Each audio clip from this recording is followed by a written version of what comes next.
తెలంగాణలో 26 మంది ఐఏఎస్లు బదిలీ అయ్యారు. ఇరిగేషన్ శాఖ కార్యదర్శిగా రాహుల్ బొజ్జా, రాష్ట్ర ఫైనాన్స్ కమిషనర్ మెంబర్ సెక్రటరీగా Smita Sabharwal, mines and geology principal సెక్రటరీగా Mahesh Dutt Ekka, planning department principal సెక్రటరీగా అహ్మద్ నదీం నియమించారు.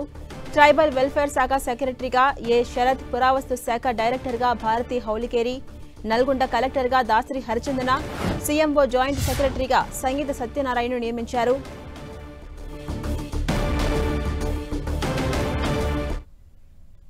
ఇదే అంశంపై మరింత సమాచారం మా ప్రతినిధి కొండల్ అందిస్తారు. కొండల్, మొత్తం 26 మంది ఐఏఎస్ల బదిలీలను ప్రభుత్వం చేపట్టింది. ఇది ఒక రేవంత్ రెడ్డి ప్రభుత్వం అధికారంలోకి వచ్చిన తర్వాత హైయెస్ట్ 26 మందిని ఒకేసారి బదిలీ చేసింది. ఇదే మొదటిసారి అనుకోవచ్చు. దీంట్లో కీలకంగా, ముఖ్యంగా గత ప్రభుత్వంలో కీలకంగా 9.5 ఏళ్ల పాటు స్మితా సబర్వాల్ సీఎంఓలో చాలా కీలకంగా ఉన్న ఐఏఎస్ ఆఫీసర్కు బదిలీ చేయడం జరిగింది. స్మితా సబర్వాల్ను ప్రస్తుతం ఫైనాన్స్ సెక్రటరీగా నియమించడం జరిగింది.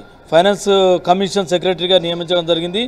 ఈమె ప్లేస్లో రాహుల్ బొజ్జా జిఏడి ఉన్నారు. జిఏడిలో ఉన్న రాహుల్ బొజ్జాను స్మితా సబర్వాల్కు ట్రాన్స్ఫర్ చేయడం జరిగింది. ప్రధానంగా రామకృష్ణారావు ప్రిన్సిపల్ సెక్రటరీగా గత ప్రభుత్వంలో సుదీర్ఘంగా కొనసాగుతున్నారు. ఆయనకు ప్రిన్సిపల్ సెక్రటరీ ఫైనాన్స్తో పాటు ప్లానింగ్ కమిషన్ కూడా ఉంది. అయితే ఈ ప్లానింగ్ కమిషన్ను ఈ రెండుగా విభజించడం జరిగింది. ప్లానింగ్ కమిషన్కు బాధ్యతలను అహ్మద్ నదీం, సీనియర్ ఐఏఎస్ అహ్మద్ నదీంకు బాధ్యతలు కట్టబెట్టింది. మరోవైపు రఘునందన్ రావు గత ప్రభుత్వంలో కీలకంగా అగ్రికల్చర్ ప్రిన్సిపల్ సెక్రటరీగా ఉన్న రఘునందన్ రావును తీసుకొచ్చి జేడీ సెక్రటరీగా నియమించడం జరిగింది. ఇక బుర్రా వెంకటేశం ఎడ్యుకేషన్ విద్యాశాఖ సెక్రటరీ ప్రిన్సిపల్ సెక్రటరీగా నియమించారు. ఆయనకు అదనంగా బీసీ వెల్ఫేర్ ప్రిన్సిపల్ సెక్రటరీ కూడా అదనపు బాధ్యతలు ఇచ్చిన పరిస్థితి ఉంది. అయితే దాసరి హరిచందన, ఈమె ప్రజాపాలనకు నోడల్ ఆఫీసర్గా ఉన్న హరిచందనను ఇప్పుడు ప్రస్తుతం నల్గొండ కలెక్టర్గా బదిలీ చేయడం జరిగింది. అదేవిధంగా రంగారెడ్డి జిల్లా కలెక్టర్గా శశాంక్ను నియమించడం. ఇక ప్రధానంగా సీఎంఓలో కొద్దిగా మార్పులు అన్నది స్పష్టంగా కనిపిస్తుంది. ఎందుకంటే సీఎంఓలో ఈరోజు 2 ఐఏఎస్లకు చోటు కల్పించడం జరిగింది. ఇప్పటికే షానవాజ్ కాసిం సీఎంఓలో ఉన్నారు, అదేవిధంగా శేషాద్రి ఉన్నారు.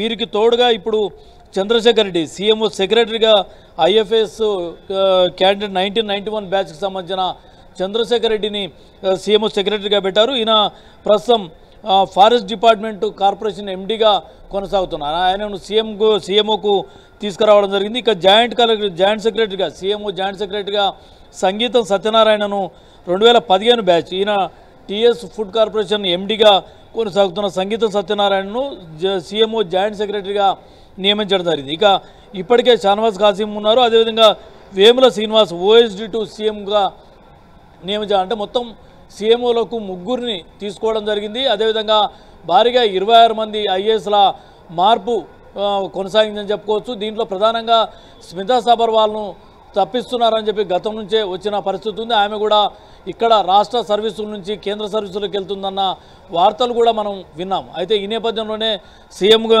స్మితా సబర్వాల్కి ఈరోజు జరిగిన ట్రాన్స్ఫర్లో స్మితా సబర్వాల్ను ఫైనాన్స్ కమిషన్ సెక్రటరీగా నియమించడం జరిగింది. మొత్తం చూసుకుంటే 26 మంది ఐఏఎస్లను తన వర్క్ స్టైల్కి అనుగుణంగా పనిచేసే విధంగా ఒక ఎంపిక చేసినట్టుగా మనకు స్పష్టమవుతుంది. గతంలో కొంత అప్రధాన్య పోస్టులో ఉన్న వీరికి ఇప్పుడు ప్రధాన బాధ్యతలు ఇచ్చిన పరిస్థితి మనకి ఇక్కడ కనిపిస్తుంది. మొత్తానికి 26 మంది భారీ బదిలీలు అని చెప్పుకోవచ్చు. ఝాన్సీ, అలాగే కొండలి, ఈ 26 బదిలీల్లో ఏ పోస్టులు కీలకమని మనం అనుకోవచ్చు?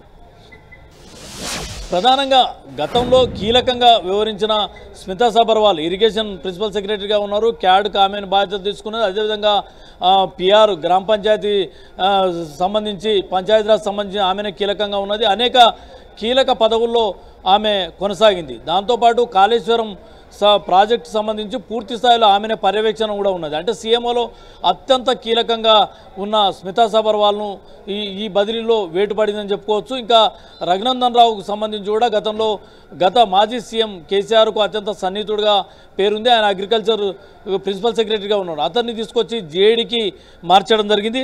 ఇక ఫైనాన్స్ కమిషన్ సంబంధించి ప్రస్తుతం రామకృష్ణారావు అలాగనే కొనసాగుతున్నారు. ప్రిన్సిపల్ సెక్రటరీ టు ఫైనాన్స్ ఉన్నారు. అయితే ఆయనకు అదనంగా ఉన్న ప్లానింగ్ కమిషన్ తీసుకొచ్చి అహ్మద్ నసీంను నియమించడం జరిగింది. ఇక బుర్రా వెంకటేశ్వర సంబంధించి బీసీ వెల్ఫేర్ అదనంగా ఇచ్చారు. ముఖ్యంగా ఈరోజు జరిగిన వాటిలో చూసుకుంటే ఈ మార్పుల్లో కొంత కొత్త వారికి పాత వారికి చోటు కల్పించడంతో పాటు గత ప్రభుత్వంలో కొంత అప్రధాన్య పోస్టుల్లో ఉన్నారన్న భావనతో ఉన్న అధికారులకు కొంత కీలక బాధ్యతలు ఇచ్చినట్టుగా మనం భావించాల్సి ఉంటుంది. దీంతోపాటు సీఎంఓలకు ఇప్పటివరకు ప్రస్తుతం ఉన్న ఇద్దరికి తోడు ఇప్పుడు ముగ్గురు సీఎంఓలకు తీసుకున్న పరిస్థితి మనకు స్పష్టంగా అర్థమవుతుంది. దీంట్లో సత్యనారాయణ చంద్రశేఖర్ రెడ్డి, అదేవిధంగా సత్యనారాయణ, అదేవిధంగా వేముల శ్రీనివాసులు, ఈ ముగ్గురు కూడా సీఎంఓలకు రావడం జరిగింది. ఝాన్సీ.